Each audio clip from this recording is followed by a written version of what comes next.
24 tundi päevas on vähe, 7 päeva nädalas on ka vähe, 365 päeva aastas on ka vähe, kuid koolipäev on pikk ja pärast viimast kella ehk tänane koolipäev sai nagu läbi, me jõudsime Põhja-Tallinnas Pelgulinna gümnaasiumisse. Tere, direktor Tõnu Viibur!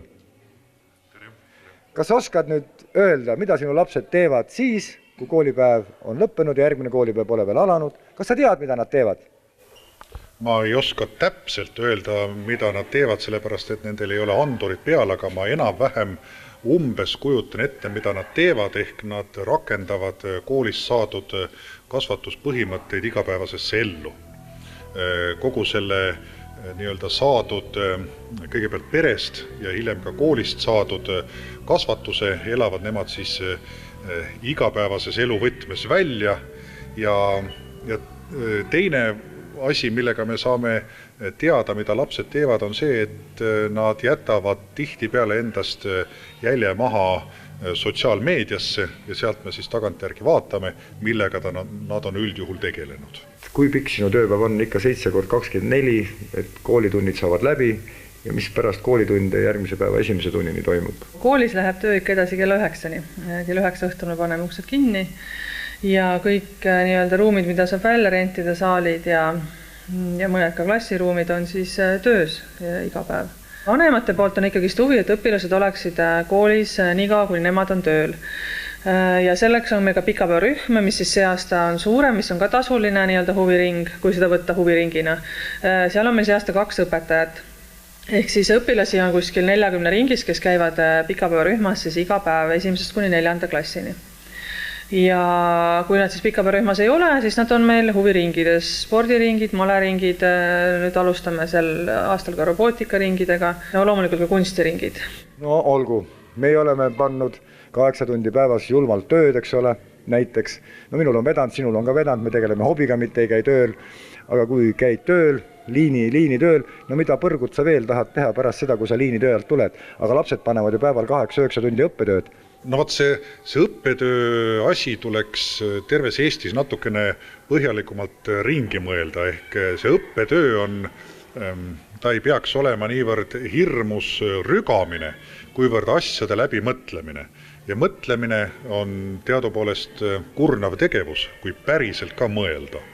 Kui mõelda nii, et asjadest aru saada, siis on, ütleme, sellist kasvueas laps üldjuhul lõunaks ikkagi rampväsinud.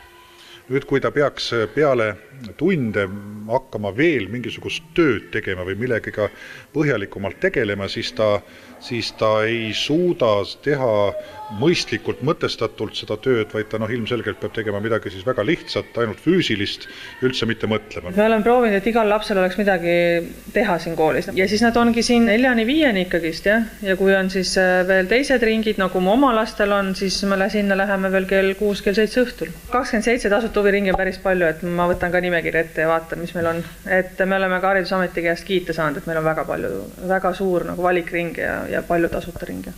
Selle kohta öeldakse, et kiitus toidab vaimu, aga kõhtu ei toida. Ma arvan, praegu sellest piisab. Nägid, tähendab, õpetaja on suure hingega inimene ja seda hinge ei maksa lörtsida. Loogiline oleks, et õpilane puhkab peale õppetööd.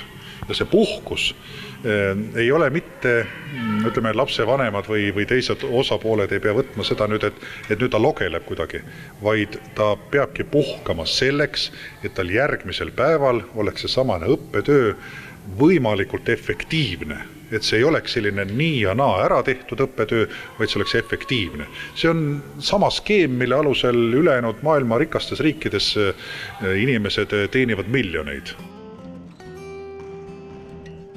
Meie koolis on lastel päris mitmeid treeningrühmi ja huviringe, kus siis lapsed saavad osaleda. See on juba vanal ajal selgeks tehtud, nii nagu öeldakse, et terves kehas terve vaim ja kehtib see ka tänapäeval. Aga kui palju sul õpilasi käib erinevates gruppides? Käib palju lapsi. Osad lapsed käivad ka mitmetes trennides, et käivad tantsimas veel lisaks väljaspoole kooli erinevates huviringides. Lapsed käivad heal meelel, võrkpall neile väga meeldib ja lapsed on positiivsed. Kuidas see spordi tegemine sul aitab olla tahtekindel Eesti mees? No kui ma spordiga tegelen, siis mul on nagu rahul. Sest et kui ma spordiga ei tegele, ma öösel magada ei saa. Sest mul on nii palju seda energiat üle, et jah, ma lihtsalt on vaja treenida. Aga sa nagu energiat ei tahaks panna nii, et nagu siin praegu vahel käivad siin naljakad jutud, et nagu tööle minna õhtul või mingit jaamasõigus korraldada, mingi pidu või mingisugune väike nagu chill või segi joomine või mingi muu asi? Ei, need asjad mind ei huvita, need joomist ega midagi. Ma käin trennis ja käin koolis ja see ongi kõik. Mina isiklikult juhendan võrkpallitrenni, kus siis on hõivatud 20 õpilast ja siis on kolleegidel, siin on rahvastepallitrennid, samuti võrkpallitrennid suurematele õpilastele ja on igasuguseid huviringe, trummiringid ja maleringid ja kõik võimalikud ringid. Meie koolis on väga suur valik, kus lapsed siis saavad pärast koolitööd osaleda. Tervist, mina olen Märt. Mina olen Angelika. Ja millega sa siis tegeled siin Tallinna Kunstigümnaasiumis? Olen praegu 2. A-klassi õpetaja keelekümblusklassis ja lisaks sellele olen näiteringi juhendaja. Kui pärast viimane tund lõppeb, lapsed on väsinud, kurnatud, kuidas te ringi kokku saate? Ei ole üldse kurnatud, pigem vastupidi, et kui esmaspäeval on näiteringi päev, siis juba hommikus saadik kõik seda ootavad ja see on selline lisapõhjus, mille pärast üldse kooli tulla ja energiat on väga palju, ei ole üldse probleeme. Kui pikk aeg üks näiteringi aega võtab see loominguline protsess on niisugune piiritamatu asi, seda nagu kella järgi teha ei saagi? Me teeme jah niimoodi tund kuni 1,5, et kui kellelgi on vaja varem ära minna, siis läheb ja niimoodi vaatame, kuidas kulgeb, aga kuni 1,5 tundi. Sinu koolipäev saab läbi? Kella 3 paiku. Kella 3 paiku. Ja mida sa siis teed? Siis tavaliselt otse Kalevisse trenni. Aga väike puhkamine, väike söömine, see... Ei, see on kõik on kaasas. Kõik on kaasas? Jah, koolis.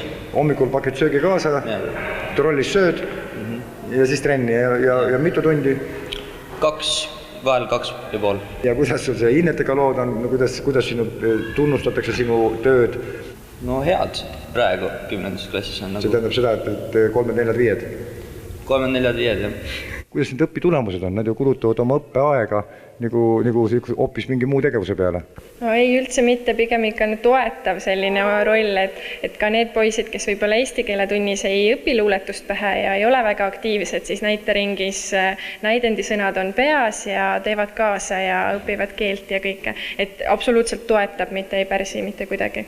Et siit tulebki küsimus, kui on keelekümblusklassis, siis näiteringis käivad ju segakeelsed, eks ole, et kellel on erinev kodukeel ja kuidas see sotsialiseerumine käib, kuidas see erinevate temperamentide koosolu on? No väga hästi silmaringi laiendav, et on eesti keelt kõnelevad lapsed, vene keelt kõnelevad lapsed, pluss siis see, et need on eri vanuses, 1. klass, 3. klass, et õpivadki teisi inimesi, näevad ka ja väga arendav, et probleeme küll ei ole olnud, toetavad üksteist ja aitavad 1. klassi õpilasi ja väga positiivne kogemus igatpidi.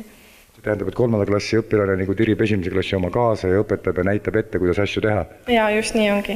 Mitte ei näita ette roppe sõnu? Ei. Kuidas siis sinu nimi on? Anastasia. Ja Anastasia, millega sa tegeled peale kooli? Ma käin võistlustantsud, klaveritundid ja näitering. Ossa poiss, kas palju ei ole?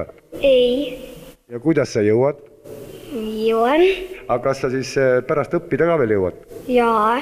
Mis kell sa magama lähed õhtul? 10. Ja mis kell sa hommikul ärkad? 6. Ja kas sa hommikuks jõuad 8-9 tundi magada? Jaa. Aga kena, kell on praegu juba peaaegu lõunast. Sinu silmad säravad nagu taevatähed. Järelikult on kõik väga hästi, on nii? Jaa. Kumb on tähtsam, ka sport, õppimine või on mõlemad tähtsad või on mõlemad täiustavad üksteist? No minu arust ikka nad täiustavad üksteist, et nad on mõlemad väga olulised asjad.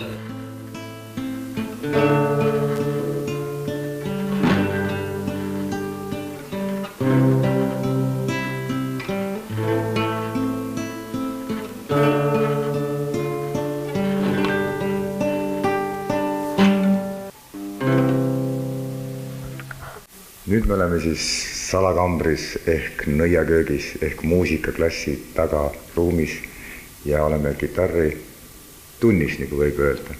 Ja saame meist tuttavaks. Ma olen Kertu. Ja mis klassis sa käid? 4. B-s. 4. B-klassis ja võtsid nii hullu asja endale ette, et hakkasid kitarri õppima. Jah. Miks? Sest et mulle tundus, et see on õige. Ma tundsin, et see on minu pill, mida mina pean mängima.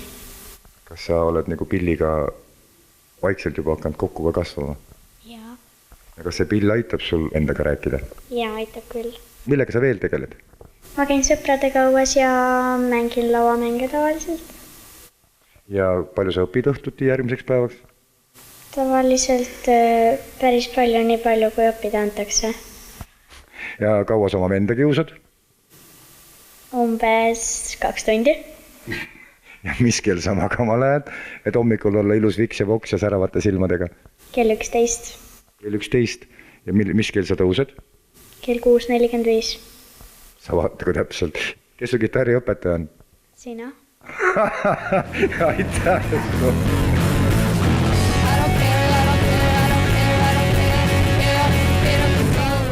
Ja mis bändiga meil tegemist on? Bändi nimi on Rodonite. Kuidas? Rodonite, mis siis tähendab ühte vääriskivi. See on väga võimas kivi, just sellepärast, et me mõtlesimegi, et see nimi tuleks meie bändile väga hästi kasuks, sest me oleme väga võimsad. Ja mis tähtkujudele see kivi siis nüüd väge annab? Viikingitele või kellele? See on päris hea küsimus. Ma arvan, et see annab Peljulinna gümnaasiumile väge, nii et tapab, on vist nii? Jaa, just.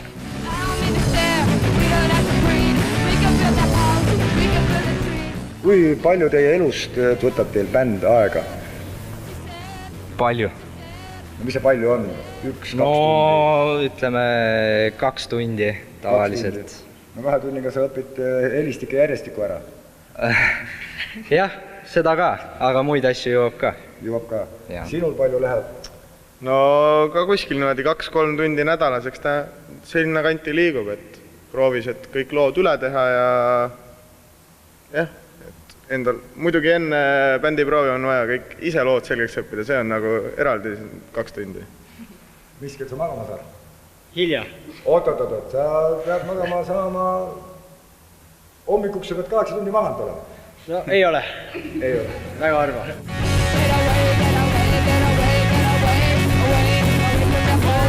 Kui tähendab, hingele on rohi olemas, vaimul on rohi olemas, bänd, muusika, oma laulud, oma vägi, eks ole, aga kuna te õpite? No eks selle tuleb ka mahutada sinna enne 2 tundi bändiproovi kiiresti asjad ära teha. Kui ei jõua, siis tuleb peale bändiproovi lihtsalt kaua üleval istuda, ei ole midagi. Minul on üks väga kihvt meetod, mina koolis kasutasin seda, õppisin tunnis. Jah, mina ka. Kuidas sinul on? No eks ta on ka niimoodi, et minul toimub pigem, ma käin ka järeleaitamistes, et tunnis nagu sellist motivatsiooni ei ole ja tunnis on igav, tulevad huvitavad mõtted peale, mida jagada sõpradega tunni ajale. Ega see tunnitegevus mul lemmik ei ole, et ma käin individuaalselt järeleaitamisele. No, rikaste inimeste värk. Õpilased on erinevad. Mõni peaks tegelikult juba poolest päevast magama heitma ja üldse mitte millegagi rohkem tegelema, kuigi tihtipeale arvatakse, et see annab nagu mingisugust lisaväärtust, kui tema rabeleb päevad otsa. Ei anna. Eesti hariduskultuur ja õpetajad on ikkagi 100 aastaid veendunud sellest, et õppima peab võimalikult palju. Tegelikult tuleb võimalikult täpselt ja konkreetselt ja igale ühele omas mahus seda teha. Saame siis nüüd tuttavaks Anne Luukasega, kes on siis meil Tallinna Kunstigümnaasiumis hingeinsener, kes siis õpetab lapsi laulma, kellel on 3 või 4 laulukoori, on vist nii? 4 koori on hetkel. Hetkel on 4 koori ja kuidagi, mis nipiga sa oma lapsed sinna saad? No lastele meeldib laulda pärast tunde, mida nad ikka teevad. Need lapsed, kes on muusikalised võimekamad, peavad saama ju kuskil ennast välja elada. Aga kuidas see, et kui pannakse, ütleme, pikk tööpäev, lastel on ju ülipikad tööpäevad, 6 tundi, 7 tundi, 8 tundi, eks ole, siis nad tõmbavad natukene hinge ja siis nüüd sa tahad öelda, nad tulevad juhee, tulevad laulma, hüppama, kargama. Muidugi tulevad. Miks sa arvad, et nad ei tule? Muidugi tulevad, rõõmuga tulevad. Ja peale selle, et nad tulevad koorilaulu, on solistid, on ansamblid, pluss veel poistepunt, kes käivad niimoodi, kuidas ma ütlen, läbi 3 klassi poisid on seal ja peale siis laulmise nemad ju nüüd mängivad ka neid kõlatorusid, mis on eriti lõbus nende jaoks. Et saab kõvasti lärmi ja mürtsu ja saab ennast looma seest välja lasta või? Saab välja enda elada.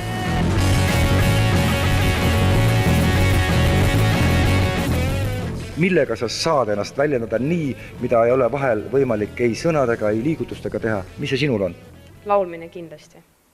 Trummid. Soolokitarr. Basskitarr. Nii et sa väidad seda väidet, mida mina ka väidan, alati olen väitnud, et tähendab, et hingerohi kunstigümnaasiumis on kindlasti ka... Mida sa nüüd ootad? Muusika ja laulmine? Ahaa, oleme ühel lainel.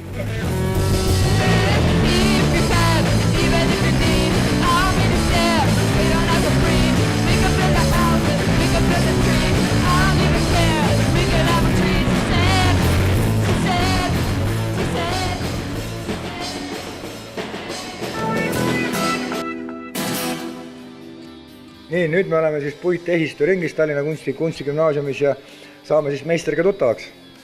Minu nimi on Tarmo. Tere, Tarmo! Nii, mis põrgud sa siin lastega teed siis? Ma ise olen trummar ja hakkasin tegema neid trumme siin 2 aastat tagasi Eestis nii-öelda ainukesena ja nüüd siis õpetan ka lastele vaikselt, kuidas siis see trummi tegemine käib. Kahte täpselt ühesugust trummi ei ole, nii välimuselt kui ka muu. Ma kasutan sellist hästi vana puitu. See on nüüd 100 aastat vana tamm ja kõik nii. Tamm ja seal mänd ja siin on nagu esindatud männipuu ja siin on mingid mahakonid, mis on küll nüüd mitte päris Eestist, eks ole, vähe mujalt, aga rohkem ma tahaks teha ikkagi nagu Eesti puidust. See on vana kurgitünn või? Täpselt see ongi jah, üks vana heinatünni laud ja enamjaolt ma kasutan selliseid laudu, üldse igasugu põrandatalasid, seinapalke, kõike sellist. Hea kõlaga. Põhitegevus toimub mul ikka sellele, et ma tahan sellele vanale puule anda nagu uue kõla, uue elu. Meil on puiduringe 2 tükki, siis meil on all veel olemas metallitöökoda, meil on keraamikatöökoda, meil on klaasitöökoda ja sinna juurde on veel ära peitnud ennast nüüd ka bändiruum, ehk siis trummiõpe. Ja meil on igas ringis ikkagist oma 15-20 inimest olemas. Kuulu järgi on sul kokkulepped või lepingud sõlmimisel Kunstiakadeemiaga. Tähendab, et mis nüüd see on siis praegu antud juhul sinu kirjelduse järgi on sul ikka tehniline baas palju kõvem kui Kunstiakadeemial? Meil ongi selline erakordne olukord, et kui me tahame nüüd luua järgmine aasta uued õppesuunad, milleks on arhitektuur, disain ja meedia, ja siis me saamegi nagu sellise töökeskkonna pakkuda gümnaasiumiõpilastele, et nad disainivad midagi välja, neil on probleem, nad mõtlevad probleemile lahenduse ja siis neil on tegelikult võimalus valida, et kuidas nad selle probleemi siis nüüd lahenduse teostavad. Kas klaasiga, metalliga, keraamikaga, kas maaliga, graafikaga. Et tegelikult minu meelest see on niisugune komplekt, et meie kool on nagu üks niisugune kool peakski olema, et alates siis ideest kuni lahenduseni. Nii tähtis on see, et inimese hing oleks rahul ja ta oleks rahuldatud emotsionaalselt, sest siis ta ei hakka tükke tegema. Jah, et ta ei hakka tükke tegema ja ikkagi see suur pilt oleks olemas, et see on oluline, et see huviringide olemasolu ja see maailm toob tegelikult kõik muu ka kooli, mida igapäevatunnis ei ole.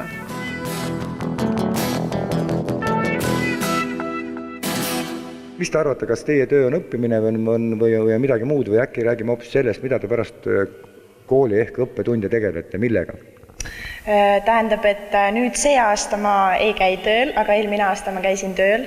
See oli väga raske aasta, sellepärast, et peale kooli ma pidin jooksma kohe tööle. Ma pidin olema 10 tööl õhtul, ma pidin sõitma koju, ma pidin jõudma õppima ja hommikul juba jälle kooli minema. Vahel terve öö pidin üleval olema, ja siis ma mõtlesin, et on aeg ära minna sealt, sellepärast, et nüüd ma olen 12 klass ja ma ei jõuaks muidu kooli lõpetada. Aga huvitegevus, mingi hingerohi? Hingerohi on, tähendab, ma käin küll abistamas, ma käin lasteaias, sest et mis mind motiveerivad väiksed lapsed, sest sellega ma tahan ka tulevikus tegeleda. Ma olen Punase Risti noor ja ma olen Põhja-Tallinna ümarlaua noor ja tegevus jätkub küll väga paljude asjadega. Ma tegelen väikeste lastega ja annan neile väikestele trenni, tantsimistrenni. Minu jaoks ei ole kunagi nagu kool tähtis olnud. Nagu on, aga samas ei ole. Nagu hinded mul on alati korras olnud, kõik on korras, aga miks ma õpin selleks, et ma saaksin ülikooli? Aga koolist ma ei saa nii palju informatsiooni ja kõike seda, kui ma saan väljaspool kooli. Ma saan jah teemad selgeks, ma saan midagi, aga see ei ole see, mis nagu tõsiselt elus on vaja, nagu minu arvates on nii. Kas see tantsutrennid, kas need on sul tasuliselt, saad sa palka sellest? Ja ma saan palka ja samas ma maksan ka selle eest, et ma käin trennis ja õpin midagi uut, et käia välismaal võistlustel ja saada kogemusi. Nii et tegelikult oled sa nullis? Suhteliselt võib öelda, jah. No minu isiklik arvamus on see, et õpilase töö on õppimine ja tööle ta, kui võimalik, võiks mitte minna, sest et kõik need praktilised elukogemused ja kõik ta võib saada nii koolist kui huvitegevusest, et tööd jõuab ju terve elu teha ja et lapsed võiks ikka nautida ja olla ja õppida teisel viisil kui otse tööpõllul. Et te olete seda meelt, et ärge võtke lastelt lapsepõlve ära? Jaa, täiesti seda meelt. Kas sul kunagi pole sellist rumalat mõtet tulnud pähe, et sa pead kuskile tööle minema? Ei, veel ei ole. Ja arvad, et ikkagi kui koolis inimene käib, siis tema põhitöö on ikka õppimine ja tegelemine temale meeldivate asjadega, nagu näiteks kitarr või siis käsitöö või mingi muu asi? Täpselt nii. Ja see meel sul ei muutu? Ei. Sina kui tulevane isa, mis sina oma lastega teeks? Paneksid tööle või? Minu arust ma paneks nad ujuma. Inimene ikkagi peaks tegema seda, mis talle meeldib ja mitte seda, et ma saan nüüd palju raha, aga ma teen seda, mida ma täiesti südamest vihkan ja mida ma ei tahaks üldse teha, et see lihtsalt toob rohkem kahju sulle endale kui kasu. Kas selle töövärgiga, kas te peate õigeks, et lapsel, noorel võetakse lapsepõlvu ära? Kindlasti mitte, sellepärast, et tulevikus ei ole siis oma lastelastele millestki rääkida. Tähendab, kui sul puudub minevik, siis ei ole sul tulevikku? Töö ja hobi peab alati koos olema minu arvates. Muidu, mis mõttega ma käin tööl, kui mulle ei meeldi see töö? Töö peab olema selline, et mulle meeldiks. Kui sa ei taha seda asja teha, kui sa teed ainult palga pärast, see pole nagu eriti mõttekas, eriti veel lapsena. Nagu. See pole elu. Täpselt. Aga kui leiba ei ole laual, mis siis? Siis tuleb minna tänavale, võtta pill kätte ja teha seda, mis sulle meeldib. No muidugi gümnaasiumiõpilased käivad tööl.